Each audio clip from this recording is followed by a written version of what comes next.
हाँ बहुत टेस्टी बना है। इसको खाते पहनते देखती हूँ तो पूरे तन बदन में आग लग जाती है।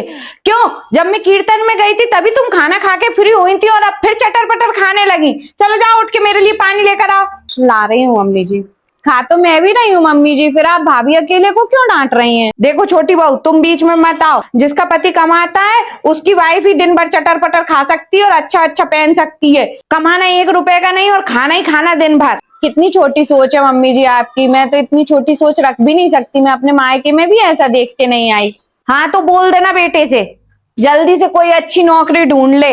हैं, इतने दिन हो गए घर बैठे बैठे, कब तक खिलाएंगे? अच्छी नौकरी तो थी ना मम्मी जी उनके पास, अच्छा कमाते थे हम लोग, अच्छी फैमिली चल रही थी हमारी उस बड़ी सिटी में। पापा जी की तबीयत खराब हो गई तभी तो आपने फोन करके बुलाया और नौकरी छोड़ के आना पड़ा। आया था बीमारी में तो अब नौकरी नहीं ढूंढेगा क्या? अब इस सिटी में आए तो तुरंत नौकरी थोड़ी ना लग जाएगी। पत्नियों की बात ज्यादा मानते हैं आजकल के बच्चे, इसलिए कह रही हूँ कह देना उससे कि जल्दी से जल्दी नौकरी ढूंढ ले, नहीं तो अपना बोरी बिस्तर बांध के किराए के मकान में चले जाना। मैं नहीं रख पाऊंगी अब ज्यादा दिन। एकदम से अच्छी नौकरी मिलना पॉसिबल नहीं है, थोड़ा तो समय लगता है मम्मी जी। और ये दोबारा उसी जॉब को जाकर करने की कह रहे थे तो आपने ही तो नहीं जाने दिया कि इसी सिटी में रहो, साथ में रहो, पापा की तबीयत कब बिगड़ जाए पता नहीं चलेगा और तुम्हारी कब जरूरत लग जाए। हाँ भैया आप नीचे रुकिए गेट पे, मैं आ रही हूँ अभी पैसे लेकर ना। मम्मी जी मुझे पैसे दे दीजिए 2000 रुपए, मैंने साड़ी मंगाई है मुझे और भाभी के लिए। ठीक है लो,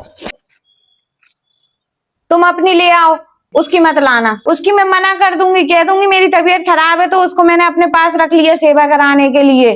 फालतू पैसे नहीं है 2-2 साड़ियों के। मुझे भी मत दो मम्मी, आप तो चली गई, अपने पैसे से ला रही होगी। क्यों, लाई तो है ही नहीं साड़ी? हाँ नहीं लाई मम्मी साड़ी, तो मना कर देना दीदी के यहाँ शादी में जाना इतना जरूरी भी नहीं है, हम नहीं जाएंगे। ऐसी बातें कर रही हो, दोनों बहुएं नहीं जाएंगी तो बेटी को 10 ताने सुनना पड़ेंगे। 2 में से एक तो जाएगी ना, मंडप भी तो पिनाना रहता है ना भाई भौजाइयों को। नहीं मम्मी जी हम दोनों ही तो देरानी जेठानी है और दोनों ही संग में आएंगे जाएंगे, नहीं तो क्या मतलब है। ठीक है दोनों ले आओ, जाओ टर्न हो गई अब थोड़ी ना वापस आएगी। अगर मंडप पिनाना इतना ही जरूरी है तो आप चली जाना मार्केट और दोनों को एक सी साड़ियां ले आना। ठीक है, जब तुम दोनों इसी में ही राजी हो तो मैं ले आऊंगी मार्केट से। स्वाति, मुझ जेठानी के लिए तुम क्यों बुरी हो रही हो अपनी सास से? बुरी बन जाऊं इससे कोई मतलब नहीं है भाभी, और माँ जी को समझना चाहिए जब दोनों बहुएं हैं तो दोनों को बराबर रखना चाहिए। आज ये ऐसा व्यवहार आपके साथ कर रही हैं, कल मेरे साथ भी करेंगी। अपन दोनों साथ में नहीं रहेंगे तो जीवन भर ऐसे ही परेशान होंगे। इसलिए आज आपके टाइम पे मैंने साथ दे दिया, कभी मेरा टाइम आए तो आप भी साथ दे देना। सारा पैसा उन्हीं के पास आता है, उसके बाद भी जब वो दोनों बेटों में फर्क कर सकती है तो अपन दोनों तो पराए घर से आई है। हाँ ये तो सही है, अपन किस खेत की मूली है, पर अपन दोनों साथ में रहेंगे तो वो अपने साथ कभी बुरा नहीं कर पाएंगी। मैं हमेशा तैयार हूँ तुम्हारा साथ देने के लिए। बहू किराने का और दूध का हिसाब मैं अभी नीचे कर आई, नीचे मिल गए थे वे लोग, और दवाइयों का मैं रास्ते में से देती हुई आई बैंक से आते टाइम। अब ये थोड़े से पैसे बचे हैं, ये मेरे घर खर्च के लिए चलेंगे, हाथ खर्च के लिए महीने भर। अब किसी को कुछ नहीं देना। बच्चों की ट्यूशन फीस रह गई है ना मम्मी जी अभी। ट्यूशन की फीस का मेरे ऊपर कोई लोड नहीं है ना, ट्यूशन की फीस मैं दूंगी, उसकी जिम्मेदारी नहीं है मेरी। हेलो, मैं ये कह रही हूँ यार मुझे बहुत दिक्कत आ रही है, बच्चों की ट्यूशन फीस भी पे नहीं हुई, 2.5 महीने हो गए।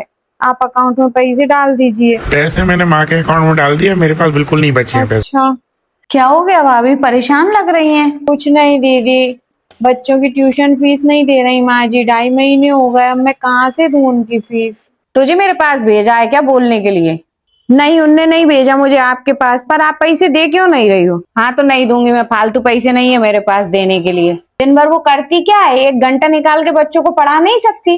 ट्यूशन भेज रही है, जब तक पढ़ा सकती थी तब तक उनने पढ़ाया मम्मी, अब नहीं पढ़ा सकती। इंग्लिश मीडियम की पढ़ी लिखी नहीं है वो, हिंदी मीडियम से पढ़ी हुई है। और आप तो वैसे भी समझ ही रही हो ना, पहले जो 5th क्लास में इंग्लिश स्टार्ट होती थी, आज उससे ज्यादा इंग्लिश तो उन्हें नर्सरी और केजी फर्स्ट में सिखा दी जाती है। अब उनके बस के बाहर है तो ट्यूशन तो लगानी ही पड़ेगी ना, तो पैसे कहाँ से देंगी? हाँ तो नहीं आता तो उसको जो खर्च करने के लिए पैसे मिलते हैं उनसे दे ट्यूशन की फीस, मैं नहीं दूंगी। ठीक है, मैं दे दी थी दीदी अपने पास से फीस तो, पर मेरे पास इतने पैसे नहीं है, मुझे तो 1000 रुपए ही मिलते हैं और बच्चों की फीस तो 4500 रुपए है, 4500, मैं कहाँ से दूं? आप मत दीजिए भाभी, मैंने सारी जिम्मेदारी माँ के हाथ में दे दी ना पैसे की, इसलिए माँ गलत फायदा उठा रही है। मैं बात करती हूँ अभी भैया से। हाँ भैया, आपको अपने बच्चों के भविष्य की चिंता नहीं है क्या? ऐसे क्यों बात कर रही हो? क्या दिक्कत आ रही है उनके तो आप भविष्य में? पैसा भाभी के अकाउंट में डाला करो ना, माँ के अकाउंट में क्यों डालते हो? माँ को कुछ नहीं दिखाई देता, सिर्फ नमक तेल मिर्ची और अपने शौक पूरे करने में लगी हुई है। बच्चों की पढ़ाई कहाँ से कैसी होनी है वो नहीं समझ रही। आजकल के हिसाब से पढ़ाई कैसे करी जाती है उसको इससे कोई मतलब नहीं है, वो तो अपनी मस्ती में मस्त है। या तो आप ट्यूशन मैडम के अकाउंट में डायरेक्ट पैसे डाल दो उनकी ट्यूशन फीस के, या फिर भाभी के अकाउंट में डाल दिया करो उनके फीस और उसके पैसे। और कुछ भाभी को भी हाथ खर्च डाल दिया करो, 1-1 रुपए मम्मी से मांगती हैं और मम्मी अपना पूरा पैसा चिमट के बैठ जाती हैं। मुझे ऐसा नहीं पता था, अब मैं तेरे भाभी के अकाउंट में डाल दिया करूंगा ठीक पैसे। है, थैंक यू दीदी।